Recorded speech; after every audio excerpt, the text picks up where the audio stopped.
we to ne de ba we de ne de fa ha na na ntibo si akọ ukoduru ya no so de na wahu Sajan medase eja ebeduru ya no so ya beto se excavator si ha ebunia ebi nso tiapia ekwan mu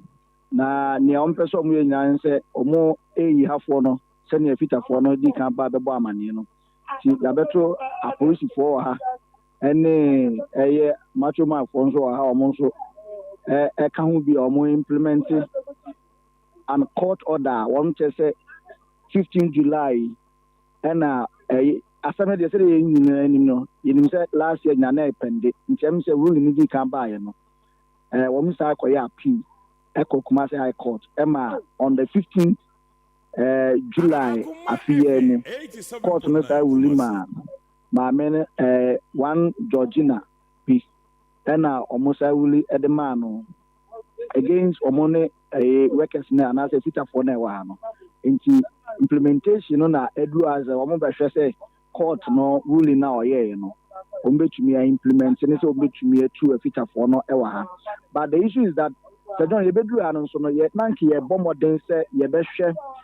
area no on say normally ni aya na amanfo nim say bia court aye order court ruling ama obi na afi ya maka ta de bi akiri say bia wo asumafia na obentin court no kwa atetena da say nti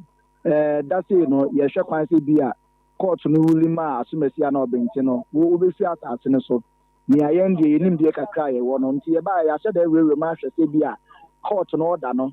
ye be hu bi wa ha say bia court no ruling after say court no ruling no wa ma ka ta bia ba beto a eno omugina so they are implementing your court na come but it's unfortunate say ye bo apro ari na me hu bi say e bi fin fam ba bia but penia ono free court the buy nko an kuta krata ni bia wo de kire omanfo na e wa han say this the decision of the court omanfo na de omugiri say nya de ombetumi asori atia de court na come na emom de na omo hwe kwan ne say nka asem ne ba ye na e bia court no ewie ne de ne come ebi aye de kata be bro say court no kwa asetran wodi ama asemesia na obentinti da say no ye hwe kwa say mbeti na we de ebi anti na omo da sorry ya no pay ya no efidie gina say omo ntutu omo ne omo amon sorry mfiri ha na edua egu kaso say obi de be say obi de nsay ene ade no eno ne ade a ha omo tutu said my for one mo na omo de court na kan de nya de ombetumi asori ati anti say don obeduru anu mo a ye tie no no my for no towing cars here ho amodia towing cars na cars omo ankasa fitafo na akofa towing cars ya na ye beduru anu ati so mu to cars ni bi ko school mu on mama nko ati school mu on enti cars ni bi wo a omo to afia de akogu school mu na on ebusa say ho no nkwada no man ko school na ho ade ho no de enye obi dia na ana say ho no so ye mfa cars ni nkogu on enko ye de ho nti ade no so ekoso ho do mu a omo to cars ni bi na ebia wa hana se bia o ka wa hana o te dia na de o de mika na wa betu ade nti individually so aba ha omo so etu omo ka afi hanom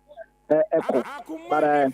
wo mo so bi me won se bi nso asase a omo park omo no magu kia mu we videos ni bia be won se bi mu asase a omo park omo no man so gu kia mu a omo pese omo de efi anti ni a ekoso wa odifo asare ha se no wow anyway enti they see I know cars no de call awankwati school yeah ebi mu e wona omo to obi di eko na ebi obi wa o make us ebi crash cars so aye to omo de community where exactly omo de omo ni e che ebi a individual no be bi o de kwa akosi bi a fine no no ade ko ye spark e be ya ebi tumi a drive de afi akonso a nipa na be fa ne de no de ko nti akwese obi e bo ne ho adwa anope e was asase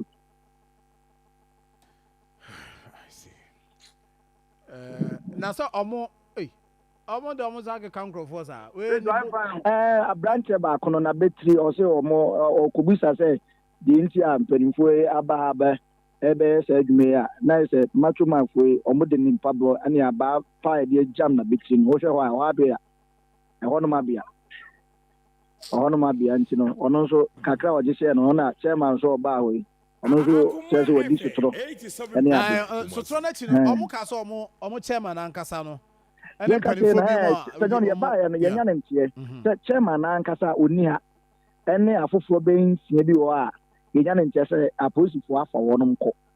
Ya meto on mo the air cheering say apolisifoɔ afa wɔnom kɔ. We are yet to find out and confirm say ampa say wɔnom apolisifoɔ nsɛm but the baby one dey sa for no hu wo ma omo che say omo kɔ omo hwehwɛ ba bi a wɔnom omo nim ba bi a wɔnom no omo giri sa apolisifoɔ no